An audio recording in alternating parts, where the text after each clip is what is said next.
Amigos e amigas, irmãos e irmãs, vamos à liturgia da palavra, liturgia diária. Segunda-feira, 28 de janeiro de 2019.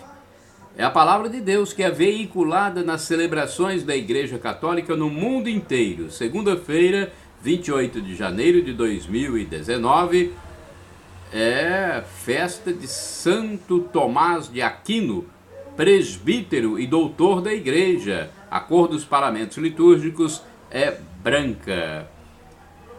Antífona da entrada. Os sábios refulgirão como o esplendor do firmamento, e os que ensinaram a muitos a justiça brilharão como estrelas para sempre. Daniel 12:3. Oração do dia. Ó Deus, que tornastes Santo Tomás de Aquino um modelo admirável pela procura da santidade e amor à ciência sagrada, dai-nos compreender seus ensinamentos e seguir seus exemplos. Por nosso Senhor Jesus Cristo, vosso Filho, que convosco vive e reina na unidade do Espírito Santo. Amém. Primeira leitura, leitura da carta aos Hebreus, capítulo 9, versículo 15, e também os versículos de 24 a 28. Irmãos, Cristo é mediador de uma nova aliança. Pela sua morte, ele reparou as transgressões cometidas no decorrer da primeira aliança. E assim, aqueles que são chamados recebem a promessa da herança eterna. Jesus não entrou num santuário feito por mão humana, imagem do verdadeiro, mas no próprio céu, a fim de comparecer agora na presença de Deus em nosso favor. E não foi para se oferecer a si, muitas vezes, como sumo sacerdote, que cada ano entra no santuário com sangue alheio, porque se assim fosse, deveria ter sofrido muitas vezes desde a fundação do mundo. Mas foi agora, na plenitude dos tempos, que uma vez por todas ele se manifestou para destruir o pecado pelo sacrifício de si mesmo. O destino de todo homem é morrer uma só vez, e depois vem o julgamento. Do mesmo modo, também Cristo, oferecido uma vez por todas, para tirar os pecados da multidão, aparecerá uma segunda vez fora do pecado para salvar aqueles que o esperam. Palavra do Senhor, graças a Deus. Salmo responsorial é o Salmo 98, versículos 1, 2 a 3ab, 3cd a 4, 5 a 6, refrão 1a. Este é o refrão. Cantai ao Senhor Deus um canto novo, porque ele fez prodígios. Repitamos: cantai ao Senhor Deus um canto novo, porque ele fez prodígios. Vamos às estrofes. Cantai ao Senhor Deus um canto novo, porque ele fez prodígios. Sua mão e o seu braço forte e santo alcançaram-lhe a vitória. Refrão: cantai ao Senhor Deus um canto novo, porque ele fez prodígios. O Senhor fez conhecer a salvação e às nações sua justiça. Recordou o seu amor sempre fiel pela casa de Israel. Refrão: cantai ao Senhor Deus um canto novo, porque ele fez prodígios. Os confins do universo contemplaram a salvação do nosso Deus. Aclamai o Senhor, ó terra inteira, alegrai-vos e exultai. Refrão: cantai ao Senhor Deus um canto novo, porque ele fez prodígios. Cantai salmos ao Senhor, ao som da harpa e da cítara suave.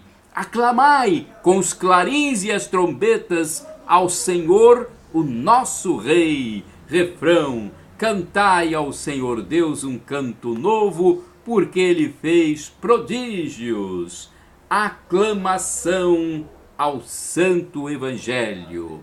Aleluia, aleluia, aleluia, aleluia.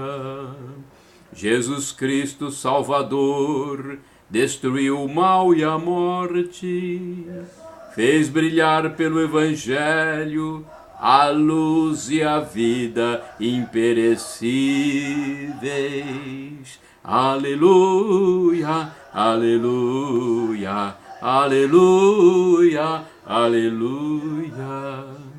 Evangelho de Jesus Cristo segundo São Marcos, capítulo 3, versículos de 22 a 30. O Senhor esteja convosco, Ele está no meio de nós. Proclamação do Evangelho de Jesus Cristo, segundo São Marcos, pelo sinal da Santa Cruz. Livra-nos Deus, nosso Senhor, dos nossos inimigos. Glória a vós, Senhor. Vamos então agora ao Evangelho. Glória a vós, Senhor. Naquele tempo, os mestres da lei, que tinham vindo de Jerusalém, diziam que ele estava possuído por Belzebu, e que pelo príncipe dos demônios ele expulsava os demônios. Então Jesus os chamou e falou-lhes em parábolas. Como é que Satanás pode expulsar Satanás? Se um reino se divide contra si mesmo, ele não poderá manter-se. Se uma família se divide contra si mesma, não poderá manter-se. Assim, se Satanás se levanta contra si mesmo e se divide, não poderá sobreviver, mas será destruído. Ninguém pode entrar na casa de um homem forte para roubar seus bens, sem antes o amarrar. Só depois poderá saquear a sua casa. Em verdade vos digo, tudo será perdoado aos homens, tanto os pecados como qualquer blasfêmia que tiverem dito. Mas quem blasfemar contra o Espírito Santo nunca será perdoado, mas será culpado de um pecado eterno.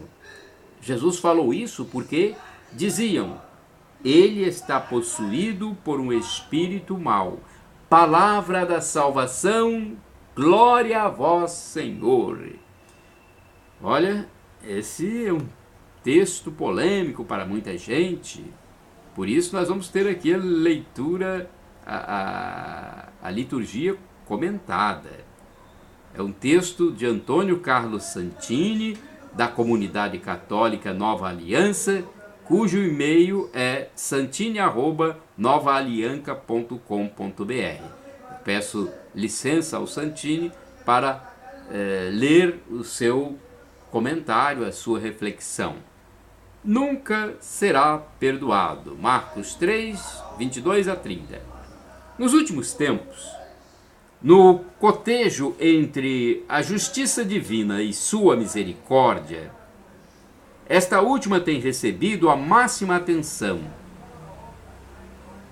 Alguns autores chegam a profetizar um inferno vazio no final da história, pois o Evangelho de hoje estabelece um limite para o perdão. Os adversários de Jesus, premidos contra o paredão pelos milagres, pelas curas e libertações espirituais que ele fazia, não encontram outro recurso a não ser atribuir os seus sinais ao poder do maligno. Ele está possuído. Prontamente Jesus demonstra o absurdo da acusação, pois se Satã tivesse agindo contra si mesmo, o reino dele não se manteria de pé. A divisão interna seria sua própria ruína. Mas Jesus não se limita a este arrazoado. Indo além, o mestre denuncia a blasfêmia deles como algo imperdoável, o pecado contra o espírito, que consiste em atribuir ao espírito do mal as manifestações do Espírito Divino. Aquele que blasfemar contra o Espírito Santo nunca será perdoado, será réu de um pecado eterno. Marcos 3, 29. As palavras e os gestos de Jesus não podiam ser atribuídos a uma espécie de loucura, pois era evidente que o aprendiz de carpinteiro era dotado de poderes extraordinários. Os fatos falavam por ele. Logo, a reação normal em uma pessoa de boa vontade seria a de acolher sua mensagem e aderir a seu programa de vida. Mas esta conversão era inconcebível para aqueles que viam seus interesses prejudicados e abalada sua própria posição de poder, seja na sociedade da época, seja na situação interna dos homens do templo. Daí a necessidade de rejeitar Jesus e a reação insana de acusá-lo de possessão demoníaca. Se Jesus tivesse aderido a um desses grupos de poder, evidentemente teria sido aceito e cooptado.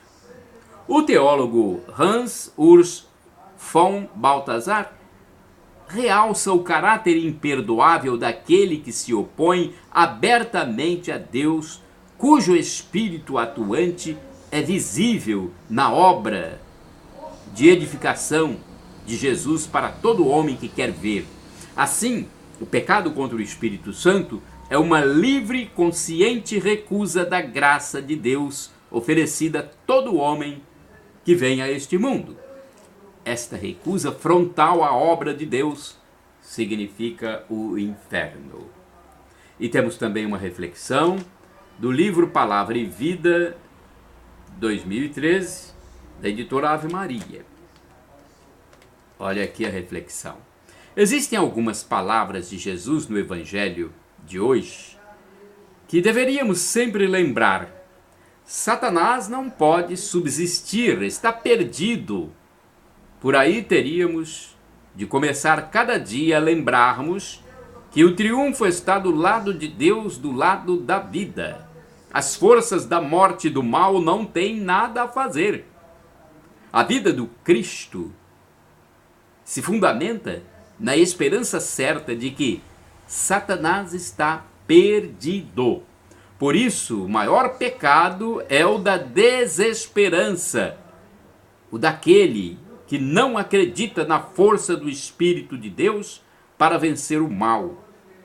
Todavia, é certo que até para esse pecado existe misericórdia e perdão. Ou então, Deus não seria Deus. Gente, hoje dia de São Tomás de Aquino, deixa eu fazer uma breve biografia que está no site cancãonova.com.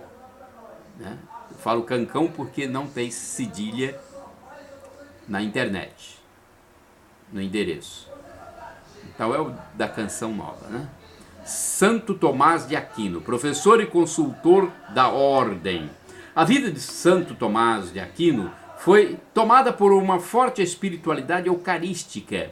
Lembramos uma das maiores figuras da teologia católica, Santo Tomás de Aquino. Conta-se que, quando criança com 5 anos, Tomás, ao ouvir os monges cantando louvores a Deus, cheio de admiração, perguntou: quem é Deus?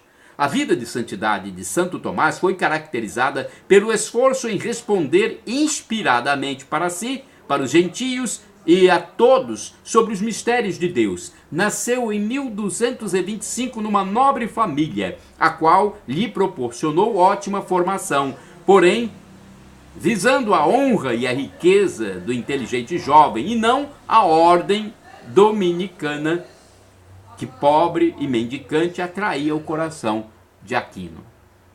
Diante da oposição familiar, principalmente a mãe, condessa, Tomás chegou a viajar às escondidas para Roma com 19 anos, para um mosteiro dominicano.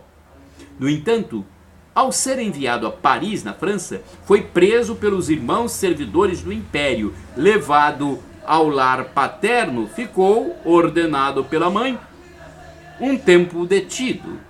Tudo isto com a finalidade de fazê-lo desistir da vocação. Mas nada adiantou. livre e obediente à voz do Senhor, prosseguiu nos estudos, sendo discípulo do mestre Alberto Magno. A vida de Santo Tomás de Aquino foi tomada por uma forte espiritualidade eucarística na arte de pesquisar, elaborar, aprender e ensinar pela filosofia e teologia os mistérios do amor de Deus. Pregador oficial, professor e consultor da ordem, Santo Tomás escreveu, dentre tantas obras, a Suma Teológica e a Suma contra os Gentios, chamado Doutor, e a Suma contra os Gentios, chamado Doutor Angélico. Tomás faleceu em 1274, deixando para a Igreja o testemunho e praticamente a síntese do pensamento católico. Santo Tomás de Aquino, rogai por nós.